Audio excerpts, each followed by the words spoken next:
Para quienes no lo conocen, este es el libro al que nos vamos a referir hoy. El trabajo de hoy consiste en leerlo íntegro de la primera a la última. Incluyendo los últimos comentarios. Entonces, si eso no va, no. Y hay que memorizarlo. Luego pueden salir en la medida en que repitan la página de memoria. Bueno, esta es la última edición del libro y esta edición tiene, con respecto a la primera, que fue hecha en Barcelona con la colaboración de Rafa de la Rubia, que durante mucho tiempo se encargó de las ediciones, tiene algunas modificaciones. En principio porque la que se publicó aquí, en ATE de Barcelona, cuando ya fue publicada, la leímos, por ejemplo, Conciencia Emocionada estaba muy mal redactado, una de esas cosas que se pasan antes de mandarlo a imprenta, y resolvimos quitarla. Y luego yo me olvidé de incluirla en las siguientes ediciones. O sea que hasta esta, el libro remitía al vocabulario, diciendo conciencia emocionada, ver, y si ibas a conciencia emocionada no veía nada porque no estaba.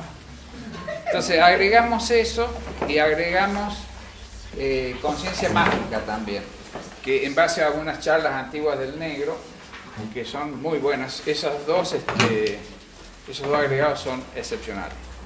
Y ahora también hicimos 4 o 5 correcciones de género a pedido de gente que es gay, y nos decía que estaba a veces muy personalizado en hombre-mujer, pero bueno, no eran tantas, eran 5 cambios los que se han hecho.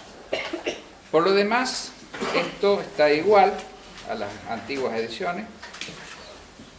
Se agregó en 1990 un prólogo que se llamó prólogo a la presente edición, pero que luego se ha repetido como prólogo a la presente edición, siendo que es de 1990 y está abajo el número, ¿no? Entonces me vale ponerle prólogo a la edición de 1990 como título, en caso de volver a imprimirlo y usarlo. Bueno, eso es todo con respecto a este libro, a esta última versión. Ahí se dice también en ese prólogo de 1990 que en términos generales sigue siendo útil el libro como para llenar ese vacío que hay en la educación convencional, donde la mirada es claramente una mirada externa, es decir, una mirada sobre el mundo, sobre lo que pasa fuera de nosotros, pero no hay nada que tenga que ver con una mirada interna. Entonces, tal vez la única objeción, se dice ahí, que podamos aceptar como válida, sea la que se refiere al prefijo auto. Autoliberación, liberación por uno mismo, que tenía el sentido cuando se la colocó, de decir que no es con la asistencia de nadie. O sea, es un trabajo que lo puede realizar uno mismo, pero eso no quiere decir de que sea algo solipsista, es decir, algo que significa rascarse para adentro y negar la conexión con el medio social. Por el contrario, nosotros conocemos el tema de la acción válida y sabemos que todas las acciones válidas son las que terminan en otras personas, es decir, las que salen de uno y incluyen a otros. Por lo tanto, definimos en su momento que todos estos trabajos personales, de superación personal, de información para la superación personal, debían enfocarse como en función de la transformación social. Es decir, que de ninguna manera ese prefijo auto está referido a una mirada introspectiva o a algo que aleje de la problemática social. No fue la intención, no lo dice en ninguna parte, pero tal vez algún lector desprevenido nos puede hacer ese tipo de comentario. De todas maneras, no hay nada que tocar porque no hemos encontrado que en ningún momento se propicie la introspección, sino todo lo contrario, se trata de estudiarse, conocerse, saber en qué condición está nuestro instrumento, que somos nosotros mismos, para poder actuar con más eficacia en el medio y cambiar esta sociedad que desde luego no está montada sobre el valor de la justicia y que por otra parte margina cada vez más a los seres humanos por distintos motivos, pero principalmente por el económico. Entonces, bueno, eso como introducción. Si vamos a los temas del libro, nos encontramos con el relajamiento como uno de los primeros temas. Un relajamiento muscular externo, un muscular interno y un relajamiento mental, que se propician, se explican de modo bastante detallado en el libro. Seguramente los que lo han hecho se habrán encontrado con alguna dificultad para simplificar por falta de tiempo, y eso es lo que podemos ver ahora. Yo creo que en la medida en que se los permitan los asientos y la comodidad en que están sentados, podemos tratar de seguir los ejercicios para experimentar y poder luego contestar. Ahí, la postura que se indica en el libro es una postura equilibrada. No es ninguna cosa extraordinaria, ni horizontal, es equilibrado. O sea, los pies abiertos más o menos a la misma distancia, un poquito más adelantados para que no haya tensión en este paquete vascular aquí atrás que dificulta la circulación de la sangre. Y ahí nada, una cosa que se puede hacer en el autobús, de llevar los hombros un poquito hacia atrás. Y el principio que se indica ahí, y que es la clave casi única del tema del relax externo, es que hay que tensar previamente.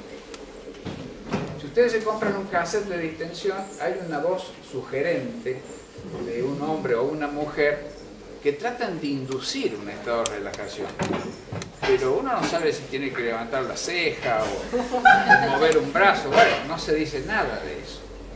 En este caso, se habla concretamente de que hay que tensar previamente y luego, por el solo hecho de distensar, se alcanza un estado de relajamiento superior al que teníamos antes de iniciar la tensión. Bueno, esa es la idea principal.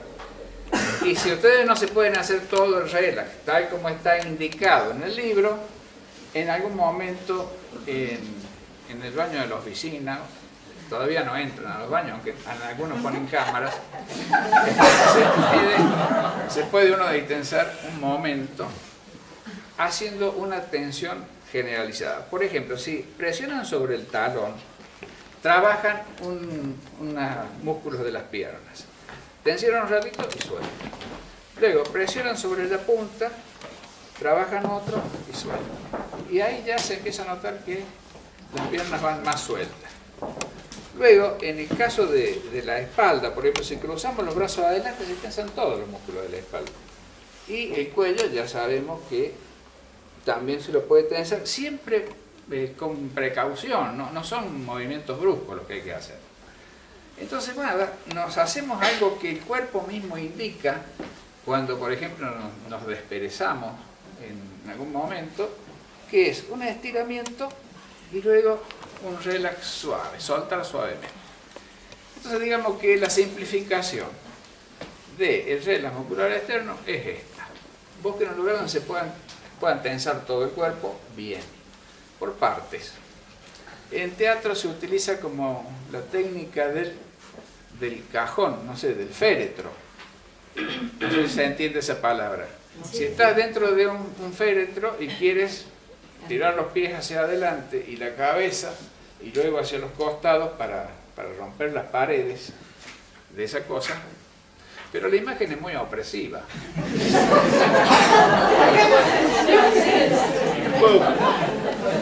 Lo que quiero decir es que ellos usan esta técnica, pero con una imagen que perjudica, porque esa imagen de tratar de salir de un féretro en el que no estás a gusto. Así que ese es el punto. Tensionar y luego aflojar. Sin grandes, digamos así, sin cambios bruscos en la relajación. Bien. El muscular interno es todavía más fácil. Porque ¿cómo relajamos los músculos internos? ¿Cómo relajamos, por ejemplo, todo lo que tenemos aquí adentro? Vísceras y demás. Y que son vitales, mantenerlas relajadas, o por lo menos controladas, en relación a las enfermedades. Es con el aire. Es decir, inhalamos, llevamos el aire adentro, lo bajamos y de esa manera se produce un relax interno al soltar. Es una técnica muy simple. Se inhala profundamente, se lleva abajo. Ustedes, si ven esto, no se preocupen, porque esto es otro fenómeno. No tiene que ver con la distensión.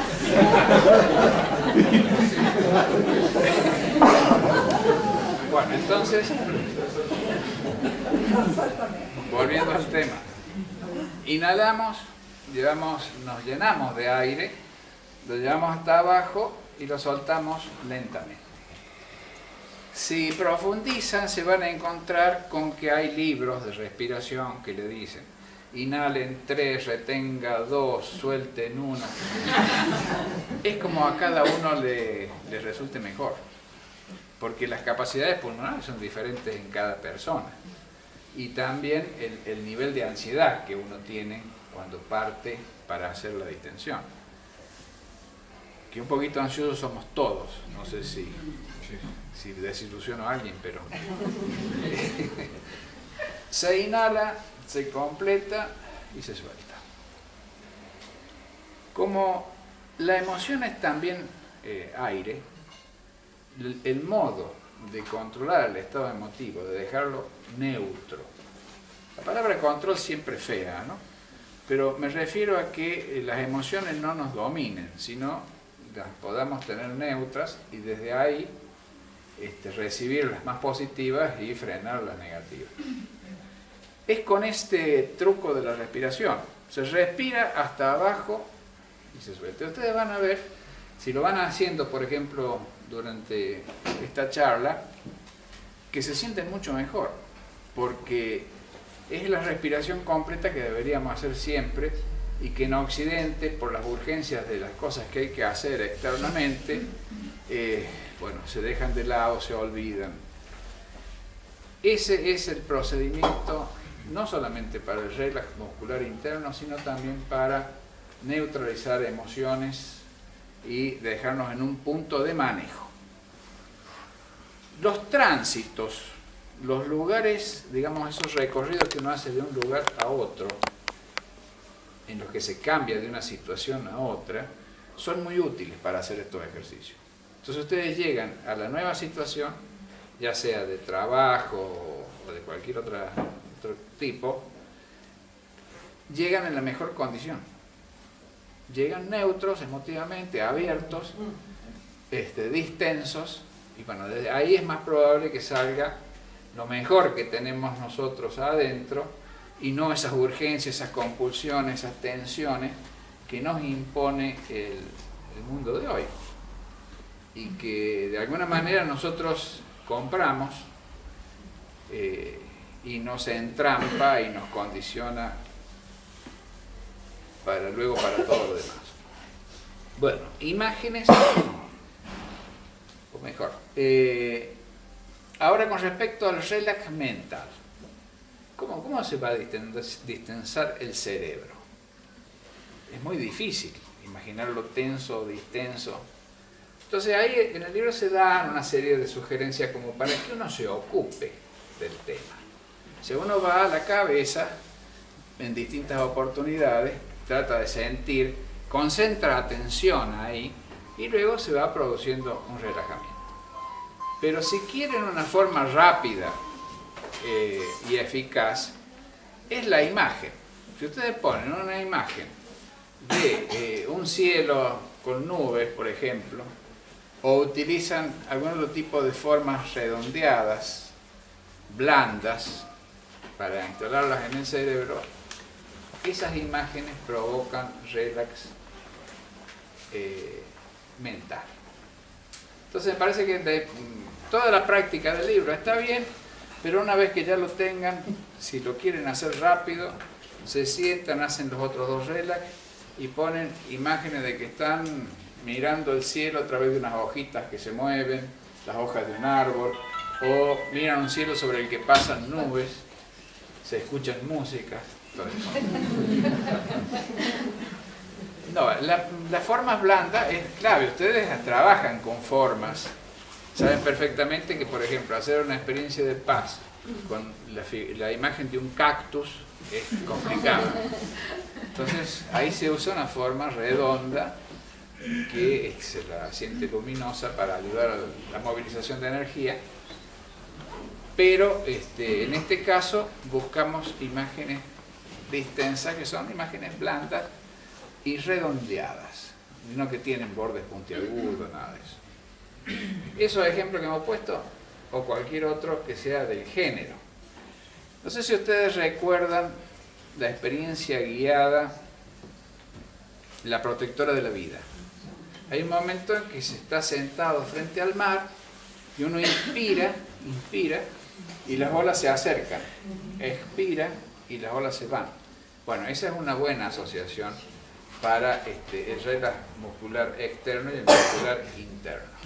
Y si además después se ponen a mirar el cielo por el que pasan nubes o se mueven las hojitas de las palmeras, el relax mental viene como consecuencia. O sea que esos, respecto de los 3 relax, es una simplificación que puede ser útil.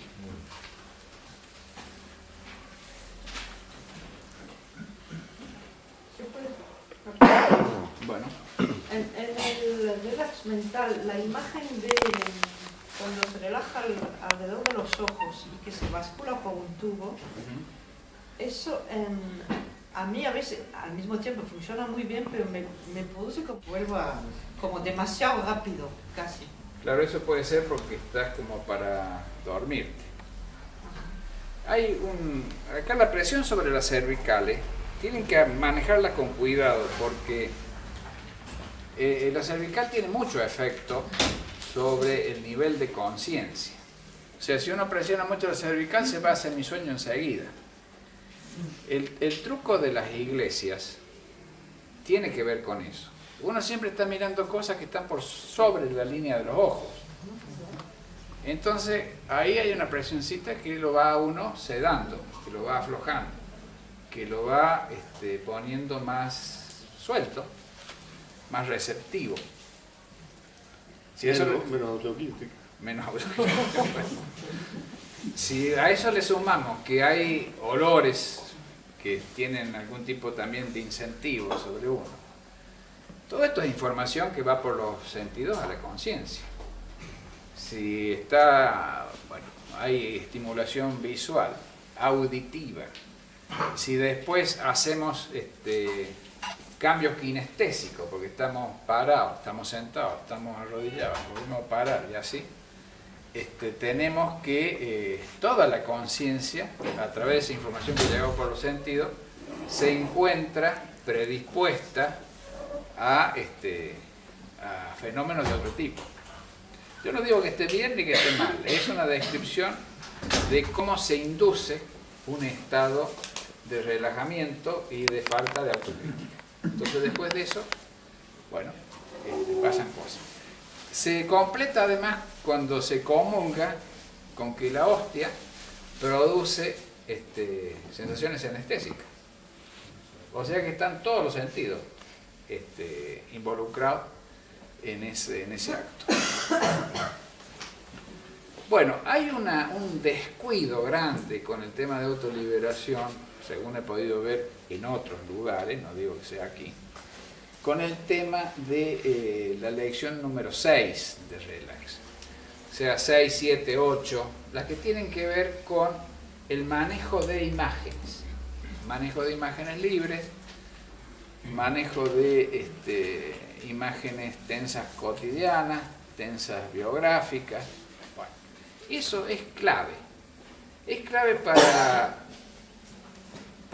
después relacionarlo con las experiencias guiadas, y para el trabajo de transferencia. Pero también es clave para enfrentar las situaciones conflictivas que tenemos a diario. El esquema de la situación conflictiva es el siguiente. Hay una imagen, la imagen de un hecho que nos impresionó fuertemente y que está en la memoria y cada tanto viene solo o por algún tipo de asociación. Asociada a esa imagen hay una tensión corporal. O sea, el momento en que pasó eso, tensamos alguna parte del cuerpo. Y además hay una emoción.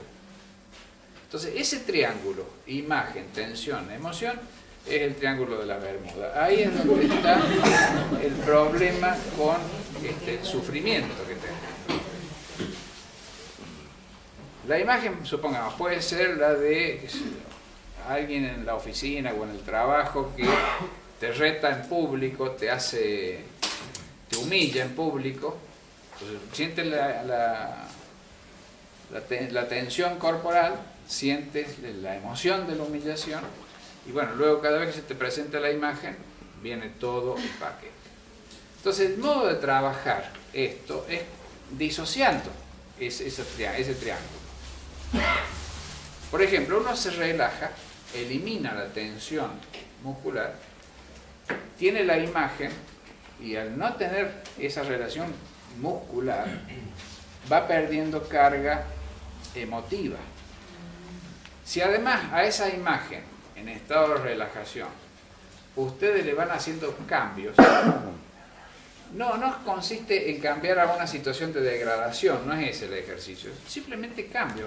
Aparece, qué sé yo, un jarrón en la escena que no estaba antes, le ponemos la cortina de este otro lado, aparece un cuadro, bueno, entonces esa imagen se va desdibujando y trabajamos. Primero la tensión muscular, después los cambios emotivos y finalmente cuando evocamos esa situación ya nos resulta difícil evocarla del mismo modo que al principio.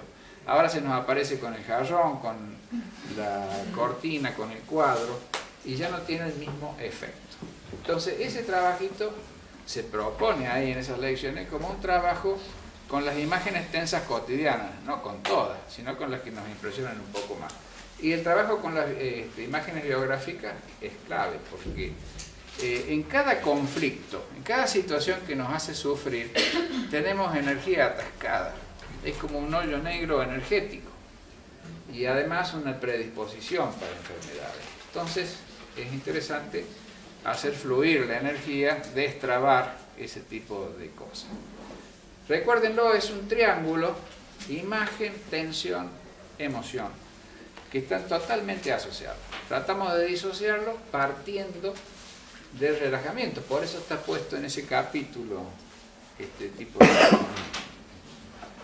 En la experiencia guiada se hace también un relax completo y después vamos a escenarios que son propuestos donde nosotros ponemos contenidos. Y eso es un recorrido que ya está previsto y que tiene una resolución positiva al final. Bueno, pero es otro modo de disciplinar las imágenes. Porque si cuando hacemos el ejercicio de imágenes libres, vemos que es un fluir muy similar al sueño. Es decir, que no tiene ninguna lógica. Suceden las imágenes de cualquier modo. Entonces, la relación con la experiencia guiada es sumamente útil cuando nos ponemos a trabajar con las situaciones conflictivas. Y más adelante, una vez terminada toda la primera parte de los trabajos, eso se puede llevar, si lo que haya quedado, a operativa, al trabajo de catarsis, transferencia y autotransferencia. Bueno, eso me parece que es un punto al que hay que darle importancia porque normalmente se lo pasa. No parece que fuera importante porque no se explica ahí la relación que tiene con cosas, porque además nos hemos dado cuenta después de alguna de estas cosas que le estamos diciendo, ¿no? Bien, después llegamos a los temas de psicofísica, por ejemplo, donde aparecen los centros de respuesta que es la emoción, el intelecto, la motricidad, el vegetativo, que dan respuestas más adecuadas o menos adecuadas, que son más eficaces en su funcionamiento o menos.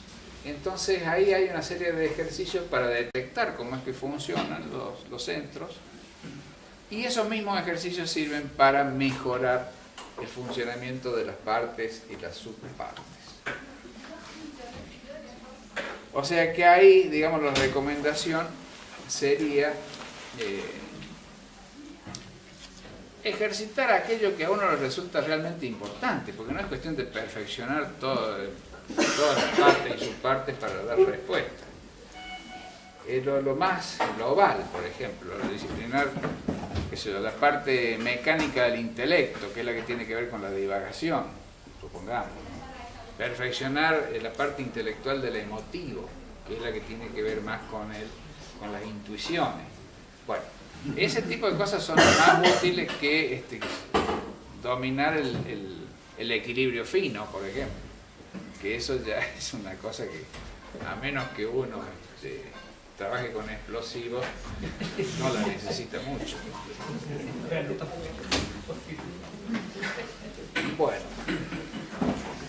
Bueno, y la biografía. La biografía suele ser el lugar donde todo el mundo tropieza, porque imagínense si lo tuviera que hacer yo de nuevo, ¿no?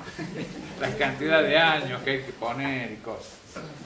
Entonces, como es mucho detalle que se pone, porque claro, es la biografía de uno, y uno quiere hacerla bien porque también es un modo de sentir que es importante y todo eso. Pero como el objetivo es detectar accidentes, ver características generales de funcionamiento, en realidad uno podría hacer una biografía en un par de horas. Uno se sienta frente a un grabador, hay que acordarse de cambiar el cassette. Digo, porque se puede tomar por el fenómeno de revisar su biografía. Y empieza a relatar, bueno, a ver, la infancia. Fue en un pueblo entre los años tales y tales, y lo más importante de ahí era tal cosa, y lo único conflictivo que recuerdo es tal otro. Bueno, la adolescencia, esa ya requiere un poco más de desarrollo. Hay mucho tema con la mirada externa, con la mirada de los otros. Bueno, hay una serie de hechos que son menores, pero que en aquel momento se vivieron con cierta importancia. Entonces, bueno, reviso eso. Voy contándole al grabador todas estas cosas. Termino con eso. Bueno, a ver, supongamos hasta que termine el colegio, o hasta esa edad. Luego, el periodo siguiente, empecé a trabajar, o fui a la universidad, o tal cosa, y ahí qué fue pasando. Y así hasta llegar al momento actual, tomando periodos y haciendo un relato que luego lo puedo volcar al papel y empezar a considerar ahí cuáles fueron accidentes, qué desvío de proyecto hubo, en fin, las cosas más importantes de esos periodos. Entonces ahí me queda el material que necesito para trabajar, no necesito hacer un retiro de 15 días para ver la biografía, que también lo podría hacer, pero no es práctico. Además, si ya hay cosas que no las recuerdas, de algún modo las superaste.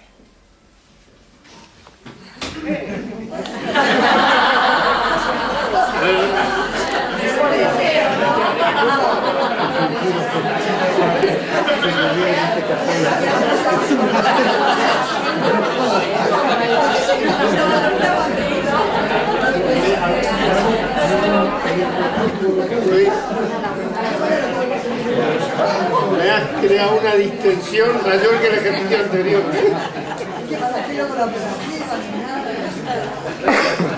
No, bueno, puede que después aparezca algo. Pero de lo que se trata en esto es de cambiar la óptica. Hay que desbrozar un poco, no se puede ser así tan detallista. Y además, casi todo el mundo es una aburridera porque todos decimos lo mismo. No, que mi mamá prefería a mi hermano menor. No pasaron tan graves cosas en la vida. Y si realmente pasaron, bueno, nada, hay que trabajarla un poco más profundamente, pero son casos excepcionales.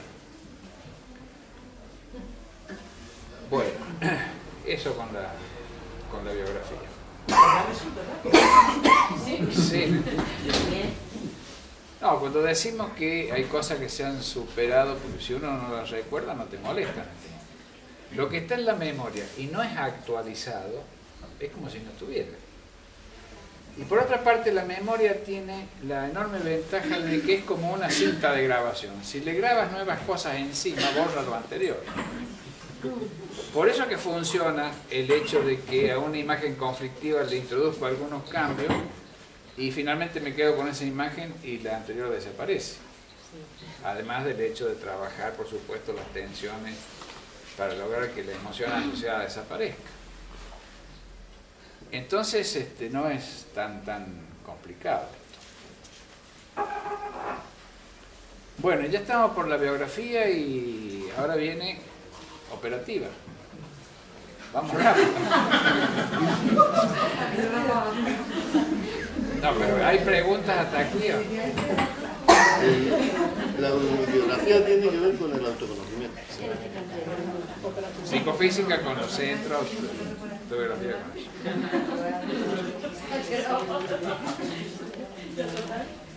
Ahí hay un tema que también muchas veces se queda un poco como atascado, que es el tema del proyecto, de cuando al final cómo enganchar, ¿no?, todos los temas de autoconocimiento. Sí, bueno, yo lo pensaba desarrollar más adelante, pero de todos modos, la situación actual me parece que es el punto de partida más importante. O sea, uno está ahí con sus circunstancias y tiene un ámbito de familia, un ámbito de pareja, que son diferentes en su problemática, tiene un ámbito de trabajo para conseguir las pelas, tiene un círculo de amigos, está el movimiento como un ámbito de relación. No pongan el movimiento en primer lugar porque nadie va a creer eso, ¿no? Pero queda bien. En realidad, si el movimiento enmarca todas las actividades, esa es la mejor forma. Que no sea como un ámbito más separado, sino como el que le da marco y le da sentido a la actividad que uno desarrolla en todos los ámbitos de trabajo, ¿no? Pero bueno, trabajamos eso y vemos en qué situación estamos. El tema de la edad y la salud es importante, sobre todo cuando ya no se tienen 20 años, a partir de los 22, 23. Claro, porque te determina una perspectiva diferente. Eso es importante de cara al proyecto también. Pero en situación actual se describe rápidamente. Y una forma rápida también de trabajar es poner las aspiraciones que uno tiene en cada ámbito. Está bien, la situación con la familia es esta. ¿Y yo a qué aspiro con la familia? Y me gustaría que fuera de este modo. Bien. Con la pareja, también, lo mismo. No se trata de hacerle el autoconocimiento a la pareja, ni tampoco de hacerle el proyecto. Pero digamos que uno puede tomar ese ámbito y ver qué querría respecto a la pareja. Después habrá que cotejarlo con lo que quiere la pareja. Bueno. Entonces, teniendo todos los ámbitos claros, en lo que hace situación actual, y teniendo claro a dónde se quiere llegar, o cuál es la aspiración, entonces ahí hay que aplicar lo más difícil, que es tener criterio de realidad, para hacer el proceso. O sea, ¿cómo voy a llegar de esta situación a esta otra? Y entonces ahí ya sale el proyecto. Porque las aspiraciones hay que convertirlas en proyectos. No hay otro modo de que se puedan cumplir. Pero el proyecto es algo que en definitiva termina orientando la vida y es una de las cosas más importantes que podemos hacer al cabo del autoconocimiento o de todo el proceso, incluso del manejo de técnicas y demás. Es decir, bueno,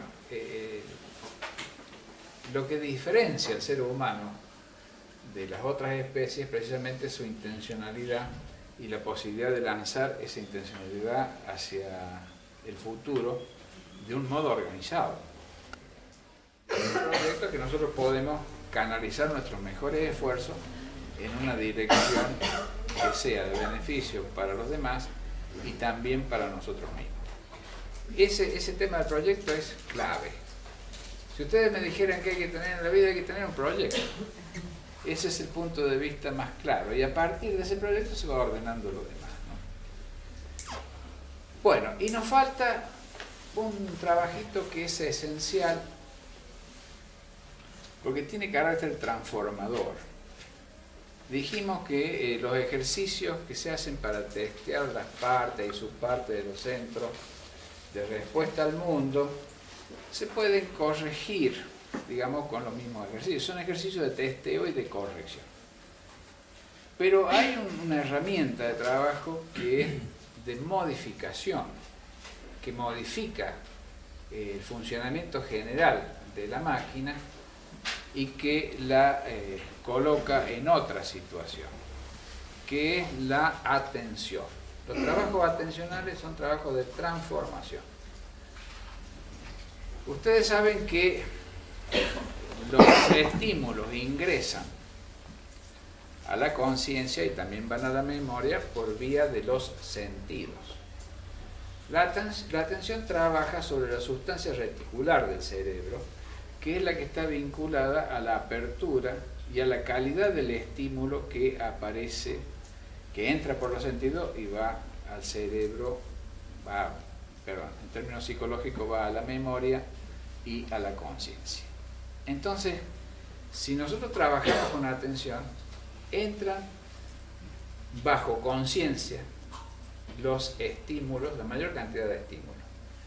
Y por lo tanto, su ordenamiento como recuerdo, que se hace posteriormente, va a ser sin conflicto y de una manera mucho más fuerte en lo que hace a la retención de memoria.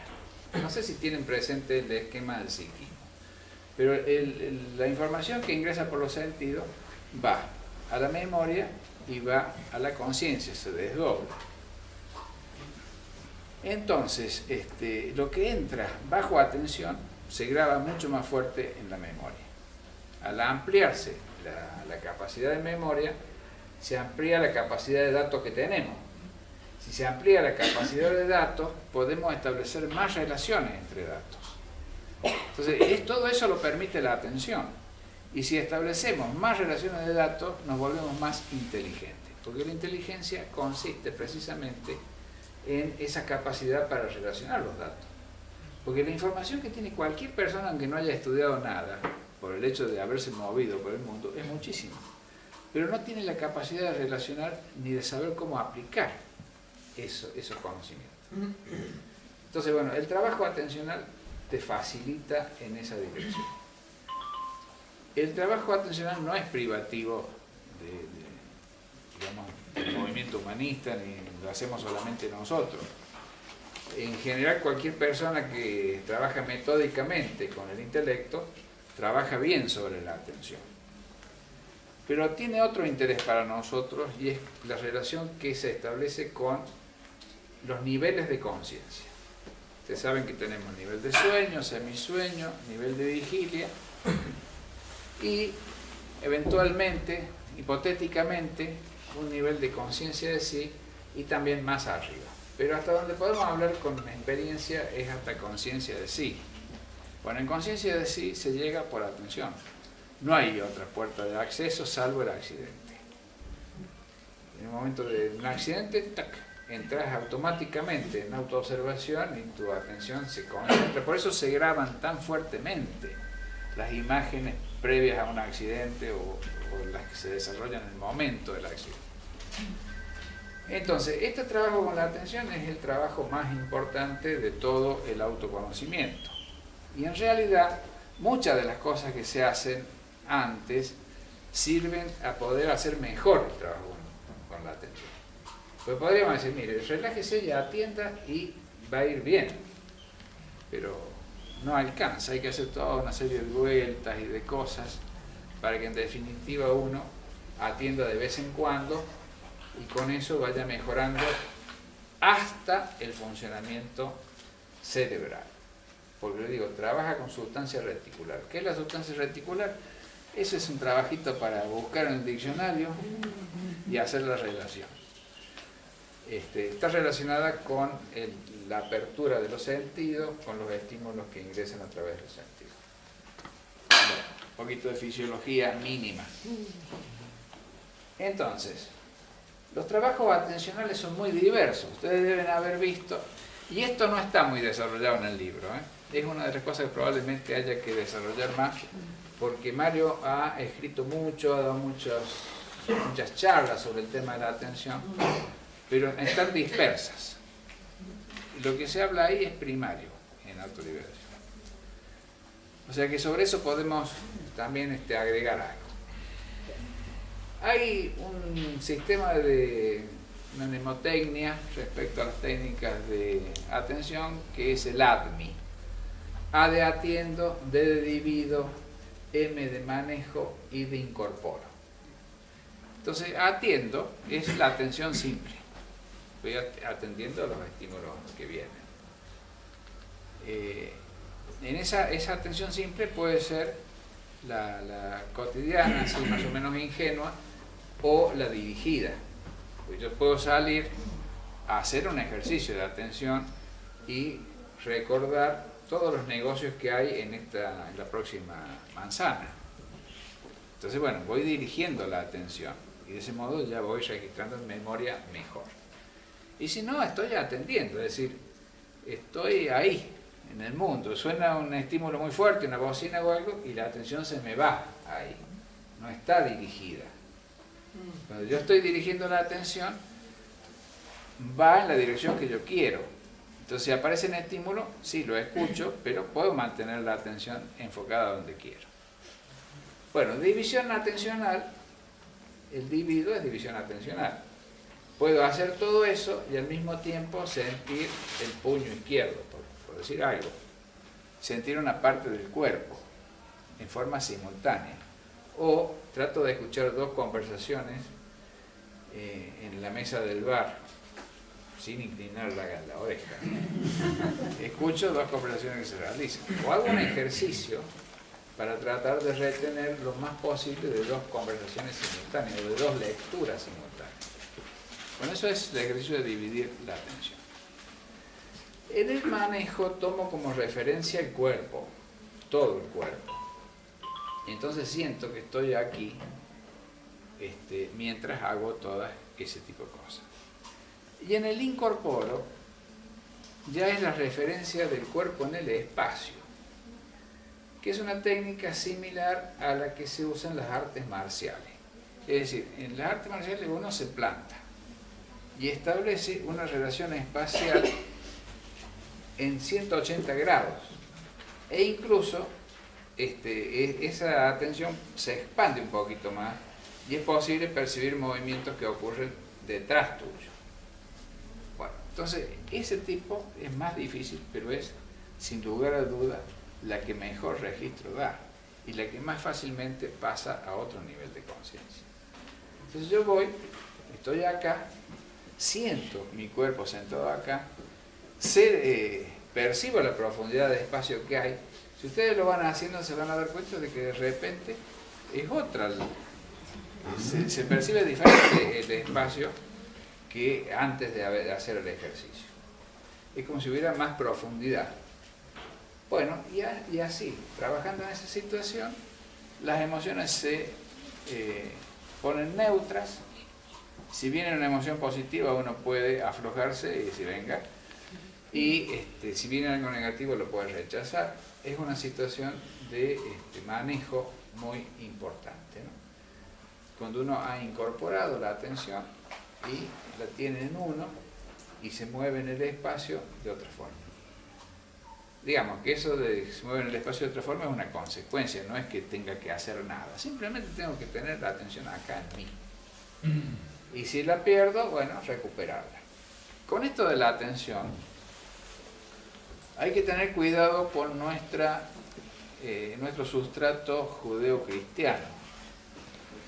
que bueno, que parece que si yo me propongo atender, la desatención es un pecado, y entonces tengo que flagelarme por eso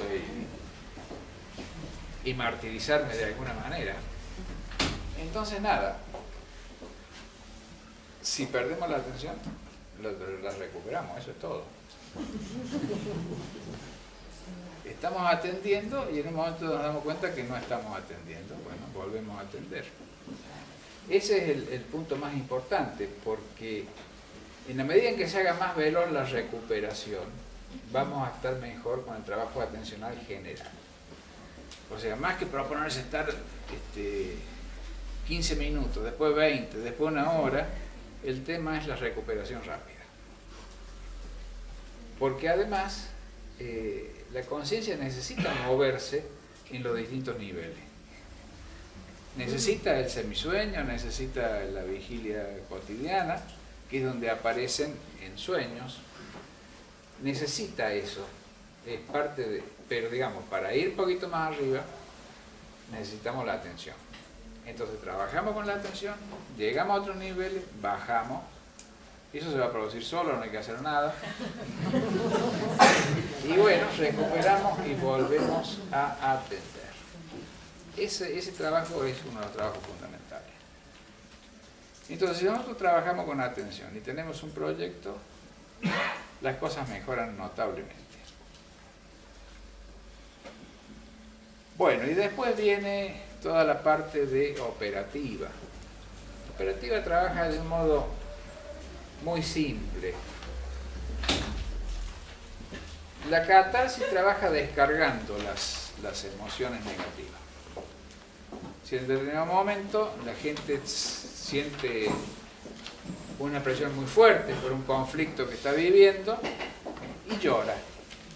Es perfecto, o sea, ese es el mecanismo de catarsis que viene previsto en el kit de la máquina.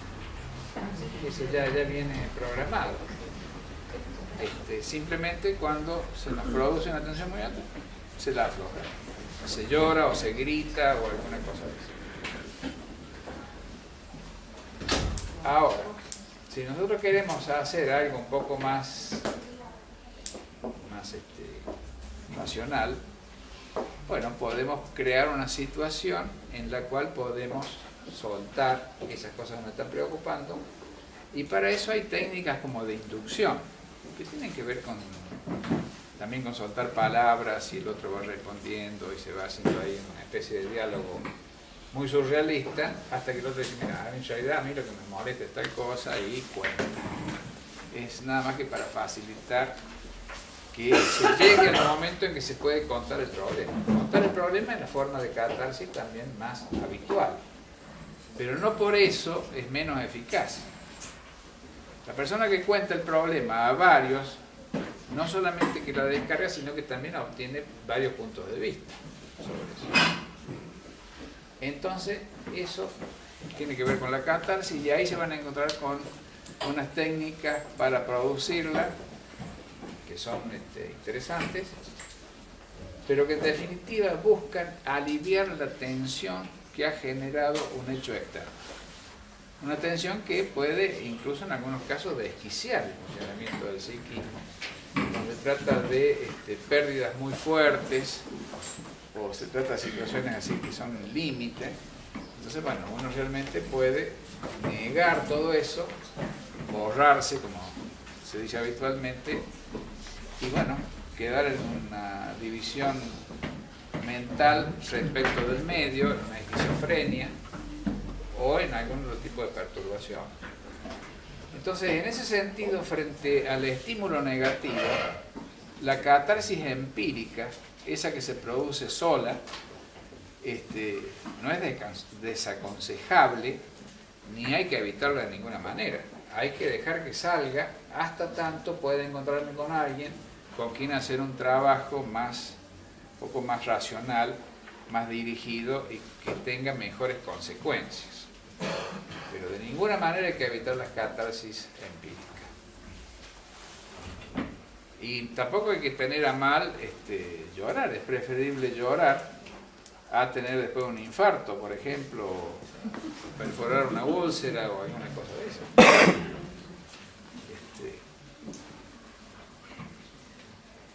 Bueno, se decía antes que los hombres no lloran. Bueno, nosotros decimos que mejor que lloren en determinadas situaciones porque si no va mal para la salud. Bueno, y con respecto a las técnicas de transferencia, ahí justamente lo que se trata es de transferir cargas, es decir, cargas que están ligadas a una imagen por las diferentes modificaciones que se le van haciendo en recorridos hacia abajo, hacia el plano medio y hacia arriba, permiten que imágenes conflictivas aparezcan alegorizadas y también se transformen. Entonces eso es el trabajo de operativa. Conviene hacerlo con alguien de confianza y simplemente se van intercambiando los roles hasta que se domina esa técnica. A mí me parece que es mejor hacerlo con alguien, con un amigo, que esté más o menos en la misma situación de información, porque entonces se va descubriendo juntos.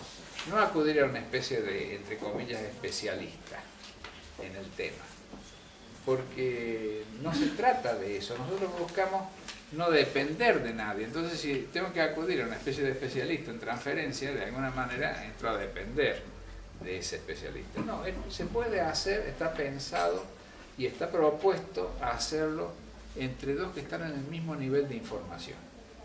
Entonces se estudia juntos y se practica y se cambian los roles. Y eso, bueno, hay retiros que ponen un ámbito como para hacer eso y que están al alcance de todos los que han hecho la primera parte, que eso es importante. No saltearse cosas.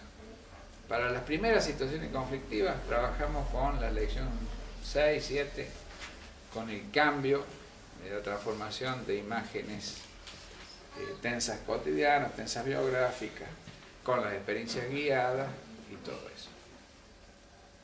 Y bueno, yo creo que se nos acabó el libro. No, falta una cosa más que es importante también.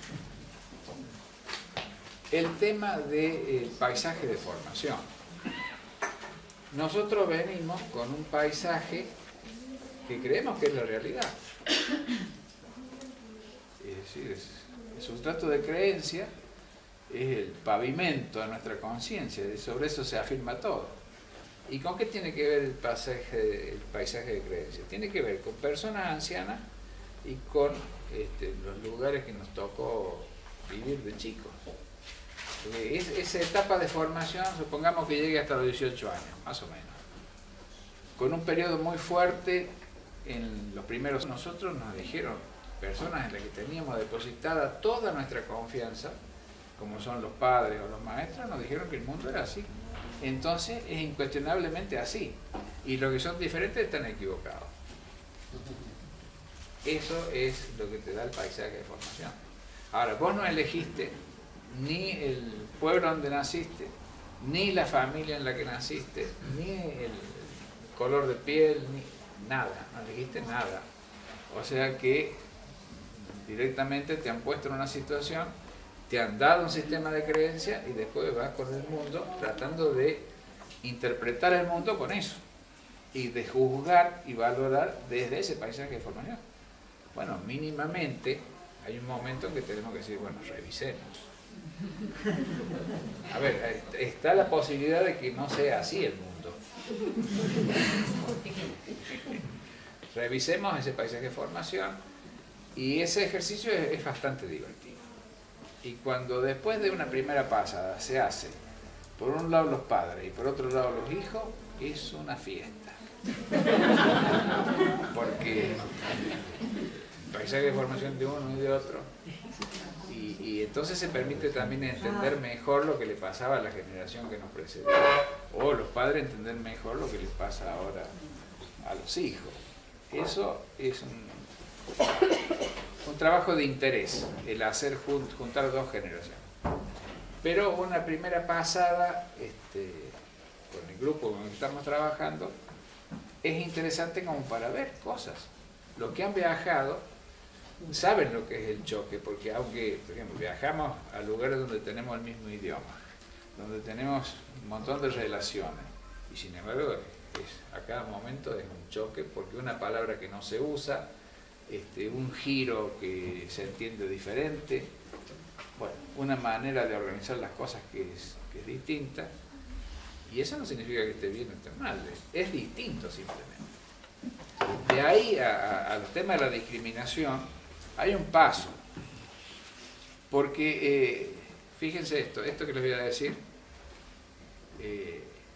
tengan en cuenta que tiene un proceso. Empiezo diciendo una cosa y luego llego a otra, ¿no? El ser humano es discriminador por naturaleza. ¿Por qué? Porque los sentidos trabajan así. Los sentidos, que son los que dan información a la conciencia, trabajan diferenciando. Entonces, ¿y cómo es? ¿Y es alto o es bajo? ¿Es gordo o es flaco? ¿Es blanco o es negro? Entonces siempre estamos describiendo por las diferencias. Y asociar a que lo que es parecido a uno es bueno y lo que no es parecido es malo, ahí hay un paso, y sobre eso se monta toda la discriminación. Entonces, comprender que las creencias que tenemos son revisables, de que los sentidos trabajan de esa forma, de que los que son distintos a nosotros pueden ser mucho mejores que nosotros, o por lo menos están en la misma situación de igualdad en cuanto a valor, porque estamos hablando de gente diferente, no es igual. Es igual en cuanto a valor. Vale lo mismo un negro que un blanco, a eso nos referimos cuando hablamos de igualdad. Bueno, y esas diferencias no tienen por qué tomarse como una condición respecto de lo que está bien y lo que está mal. Así que el ser humano aprende a no discriminar, digamos, es parte de su intencionalidad, es parte de lo mejor que tiene el ser humano, pero se llega a eso. Mecánicamente se discrimina. Entonces aceptemos que es así y empecemos a cambiar eso, porque eso nos importa cambiarlo. Pero no nos sorprendamos tanto de la gente que discrimina, porque si no terminamos discriminando a los que, como no tienen otros recursos, discriminan. Es decir, es gente recuperable el discriminador, en condición de que, bueno, quiera escuchar y hacer algo. Eso a mí me hace evocar el planteamiento que se está haciendo sobre el tema de la violencia, cuando el ser humano llegaría a tener un registro visceral de rechazo a la violencia. ¿Por dónde pasaría eso? O sea, como psicofísicamente hablando. Yo creo que pasa por la modificación de muchas cosas. Una de ellas es el tema del nivel de conciencia del que actúa. El nivel de conciencia del cual actúa es una clave. O sea, hasta la vigilia, la violencia es una opción. O sea, nos invade la violencia y descargamos en imágenes, y es una opción que se experimenta como válida, aunque no lo sea. Entonces, en un estado de conciencia un poquito más alto, en el cual las emociones no son reversibles, es decir, hasta la vigilia, la emoción de amor es la misma que después se transforma en odio. Es exactamente la misma. Es a partir de que uno tenga emociones no reversibles, es decir, de que pueda sentirse bien y querer libremente, por ejemplo, sin esperar nada, que es lo que hace que después se vuelva esa fuerza negativa, hasta ese momento vas a estar siempre en el circuito de la violencia. Lo que uno puede hacer es evitar la respuesta violenta o canalizar la respuesta violenta. Es decir, en una discusión familiar, en lugar de pegarse uno a otro, le rompe un florero, bueno, es una respuesta superior a la anterior. Eso creo que lo rompe. Pues eso es lo que me gusta mucho. Sí.